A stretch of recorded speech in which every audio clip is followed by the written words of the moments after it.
Alright, hey guys, remember CCG, and I'm here to bring you a deck profile for Exosisters. So this is post February ban list, and yeah, I actually had this video pre-recorded and the ban list came out right before the video, so I think a couple of you might have seen the video of this deck profile, but I had to change it up a bit because of the ban list.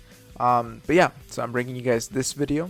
So I'm just gonna start right away. So I run 3 copies of Zora, the Magistess of Flame. So I think I've been looking through the different builds for Exosister, and I think Magistess is the great build at this time to fuse with Exosister.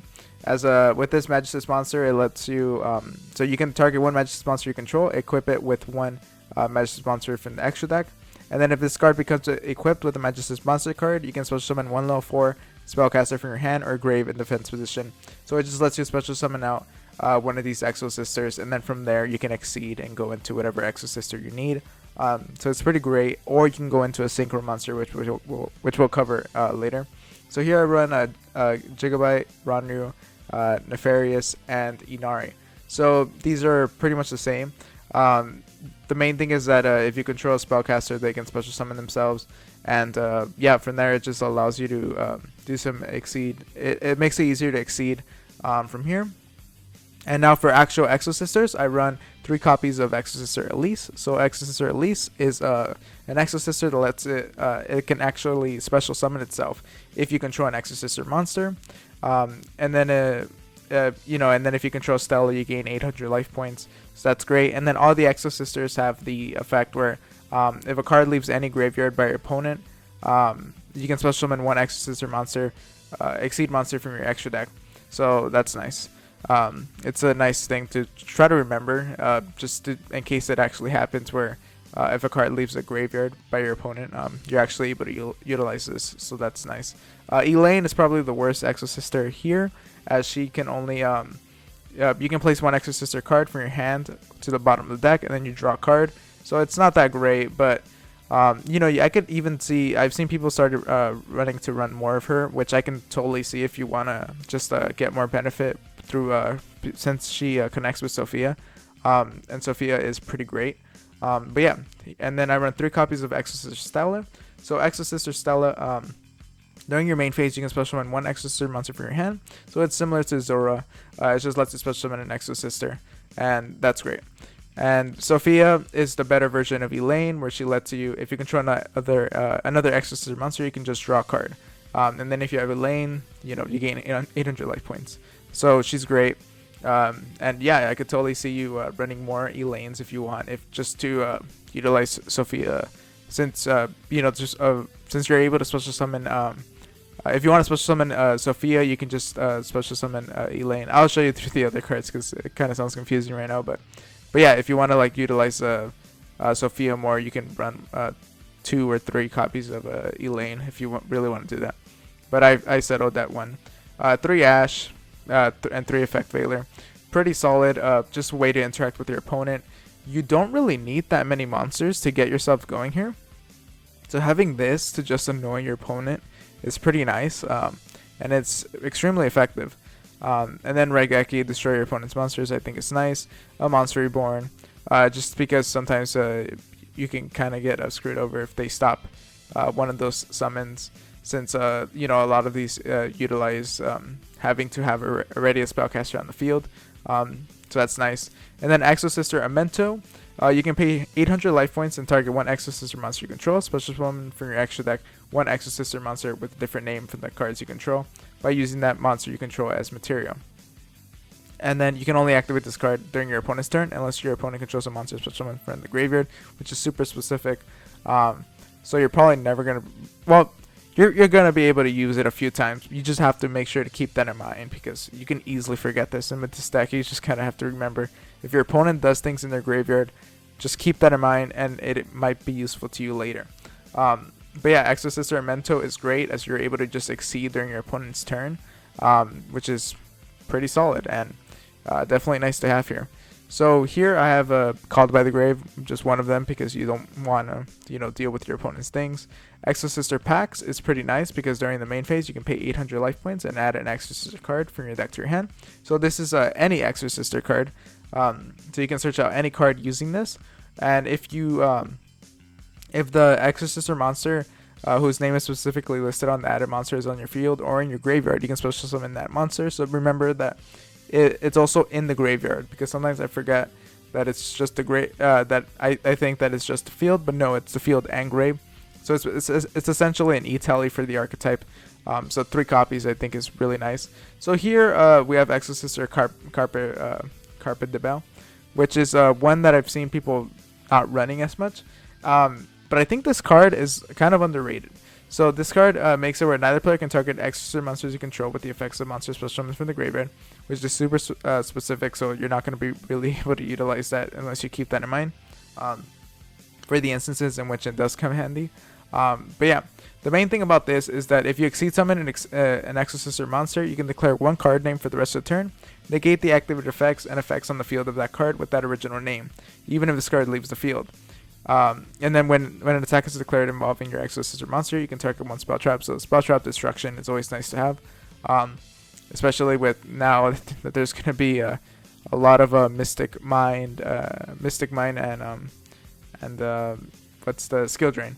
3 copies of Skill Drain now, so that's going to be annoying. But yeah, this is great for that. It's just a nice little bonus to be able to deal with that. But yeah, it looks like here. So basically, with this, if you exceed summon an Exosister monster, you can declare a card name, and from there you can just kind of lock your opponent out of that card. So if you know what your opponent's playing, this is like a greater card. This is a really good card for like a best of 3. If you don't know what your opponent's playing, just wait for them to search something out, and then once they search something out, because usually they're gonna search something, so you can either wait for them to play something or wait for them to search out a card out. And then if they search that card out, there's a good chance you can just exceed into whatever you want to, and then lock them out of that card, because you know that card is in their hand. So it's just a nice way to kind of just lock your opponent out of 1 card in their hand. So yeah, I think it's super cool and gonna be pretty interesting against a Skill Drain. Here I run 3 Infinite Impermanence. So Infinite Impermanence, I think it's another way just to interact with your opponent. I think having 3 Ash, 3 Effect Veiler, and 3 Infinite Imperm makes it where you're ready to deal with whatever they have to throw at you. And you're still able to do a whole lot. You still have a whole lot of space to do what you want. And here I run 3 copies of Exosister Vadis. So Exosister Vadis, you just pay 800 life points and you can switch summon 1. Switch summon from your deck 1 Exosister monster and 1 Exosister monster whose name is listed on that monster, but shuffle them into the deck during the end phase. So the main thing about this is that basically the idea behind it is that you're able to just go, Exosister Vadis, get 2 Exosisters out, and then you can use a Mento to exceed one of those monsters, and yeah, basically just go into whatever Exosister exceed you need. I think 3 copies of it is interesting. Initially I didn't run any copies of this, but I found that actually being able to utilize the searches and getting Vadis with a Mento can make for some interesting plays. And if you're able to keep the Vadis up for a while, like if you're able to just save it for your turn, you can just use that to exceed when you like. It's just a special summon for 2 monsters from the deck, so I think it's pretty solid. So here I have Zora, the Magistus Conflagrant Calamity. So if this card is Synchro Summon, you can equip 1 Magistus monster from your extra deck to this card. Your opponent cannot activate the effects of monsters with the same card type, Fusion, Synchro, Exceeder, Link. So this is a great way to just lock your opponent out of whatever special summon, whatever type of extra deck monsters they tend to use.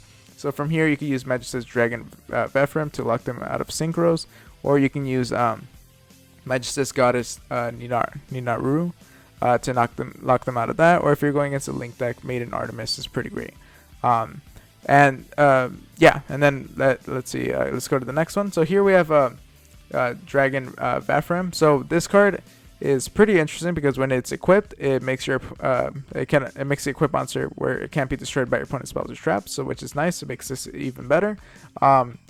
And yeah, so it helps deal with that. And this is also like your boss monster in a way for the archetype, as your archetype Exosisters right now outside of its usual like outside of its actual cards, it can't summon that great of a beater. I think their greatest beater is Michaelis right now. So this is a great option. And if this synchro summon card is destroyed, you can destroy all face-up cards your opponent controls. So I've been able to like get away with this a couple of times just because my opponent doesn't seem to realize that they don't seem to read this card and realize that it has this really amazing effect upon destruction. So yeah, you can actually like sneak some things in there. And then here we have Ninarum. So I don't usually summon this card.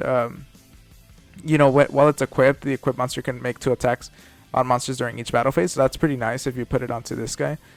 It could be relevant too. But yeah, it's mainly going to be your Exceed block for the Magistus Conflagrant Calamity. So that's what I use it for. And then here we have Magistus Maiden Artemis. So Magistus Maiden Artemis is it's going to be mainly your link to lock out of, you're mainly going to use it to lock out your opponent from link monsters. But what's nice about this card is that you actually are able, with Magistus Flames Aura, you're able to just like get this link card and search out another Magistus Flames Aura. So he essentially pays for himself. So you have another one for next turn. And it's just a nice sort of feedback loop to be able to use there. But yeah, now let's go into the actual Exosisters. So here we have 2 copies of Exosister Mikalis. So Mikalis is pretty great because she cannot be destroyed by battle with a monster special summon from the graveyard. And if this card was Exceed Summon this turn, by using an Exceed Exosister monster as material, you can target 1 card your opponent controls or in the graveyard, banish it. So it's nice. It's just a banish that you're able to utilize. But you can also use this card. So after you Exceed Summon for that turn, the card starts to become like, it loses value obviously. But you're still able to use it to search out a spell or trap. So which is nice, as there's a lot of Exosister spells or traps that you're going to want to be able to search out here, as they're all pretty great. But yeah. And then here I have 2 copies of Exosister Caspital. So this card cannot be destroyed by battle with a monster special summoned from the graveyard. And then if this card is Exceed Summon by using an Exosister monster as a material, you can activate this effect. Neither player can special summon monsters from the graveyard. So it locks them out of special summoning monsters from the graveyard. If it's relevant, it could be solid. And then you can attach 1 material from this card, add 1 Exosister monster from your deck to your hand. So that's mainly where I run 2. Because it's your way to like search into your other Exosisters. So this is your monster search and this is your spell trap search. So that's good to know. And then this Exosister, I only run 1 Yugioh. So this card, if it's Exceed Summon by using an Exosister monster as material, you can activate this effect. Neither player can activate cards in the graveyard, so it becomes an Abyss Dweller, which is nice. But just know that it does like lock you out too of activating certain effects if you do choose to run cards that activate there. You can attach 1 material from this card and then target 1 card your opponent controls, return it to the hand. So this is a manual effect, so it's not as great as it would be if you could use it during either player's turn, but it's still a nice card to have at 1, as you're still able to just use this to bounce cards that you're not able to deal with, which is pretty great. And then here we have Exosister Jabrin. So Exosister Jabrin is it's going to be your the turn it's summoned, you can actually use it to target 1 effect monster your opponent controls and then negate it. So it's essentially a built-in imperm. And then this other effect, you can attach 1 material from this card for the rest of the turn. All Exceed monsters you control gain 800 attack. Not that relevant. It's just a nice little bonus.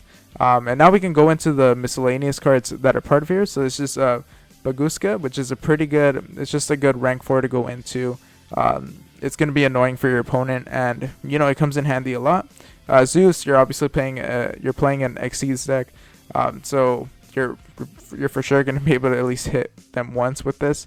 It's not really a gimmick at all. You're just going to have to hit them once, and if you do, you can just go into Zeus and then wipe their board if you want, or just threaten them with that board wipe, which is really solid.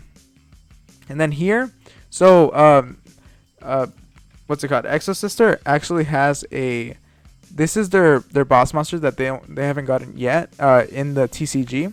I think this is coming in Dimension Force, in Dimension Force, and yeah, so this card is pretty solid, as this card can, so it can make it's essentially the boss monster for the archetype, as it can make a 2nd attack during each battle phase. And then quick effect, you can attach 1 material, banish 1 card your opponent controls non-target. And then when your opponent activates a card or effect, you can return 1 Exceed monster attached to this card, and then you get to essentially switch this card out for any of your other Exosisters. So it's a really good boss monster, and has a lot of utility to it. But right now we don't have access to that. But once we do, this deck it's gonna get even better. But for now, we're gonna have to use number F0 Utopic Draco Future and Utopic Future, as you can use 2 Exceed monsters with the same rank, or 3 Exceed monsters, but you can go into Utopic Future if you only have 2 of these. So basically, a lot of these Exosisters, like as I was saying, they kind of lose value upon the turn they're summoned, and they're just kind of there. And you know, once you use up all their materials, or you're kind of satisfied with what you searched out with them, you can just exceed them out for Utopic Future, and then from there go into Draco Future. And Draco Future is actually really solid, as he cannot be destroyed by battle or card effects, and then once per turn, when your opponent activates a monster effect, you can attach 1 material, negate the activation, then if that monster is on the field, gain control of it. So that's pretty nice. A monster negate, and it cannot be destroyed by battle or card effects. So I think it's a solid card to have here just for the moment. But once we get this guy this girl Magnifica, I think this deck is going to be even better. But just for now, I think this is a good solution to use. And I guess we'll see once this actually comes out if it's going to be worth running. And then here for the side deck are other options that you guys can consider. So here I had an extra copy of these. I tried them out. I decided that having 1 copy of each was fine. But if you want to run another one, then of whichever one of you're choosing, you can go for it. And here, Tornado Dragon, I think it's a decent rank 4, but just being able to, it's a quick effect, spell trap destruction. It's okay. I don't think I really need it. Here we have Jabrain. So I was thinking or Jabrain, that she's she is a monster negate, which is pretty nice. Her detached effect is kind of not so great. But yeah, just if you want to consider running a second copy, that could be great. This deck used to be 3 Pot of Desires, but because of the ban list, that now has it limited, I decided to put it away. But maybe running 1 of it could be interesting, but it's totally up to you guys. But yeah, this Pot of Desires, it sucks to see it go. It was a really cheap option for people, and I'm not entirely sure why I got hit in the ban list, and you guys can let me know why. I'm interested to hear why, but yeah, just letting you guys know that this was an option before, and you can still run 1 of it if you want. And then Magnifica, once it comes out, it's gonna be great, and I think it's gonna make this deck a whole lot better. But yeah, I hope you guys enjoyed the deck profile. You can like, comment, subscribe, and I'll see you guys next time. Bye.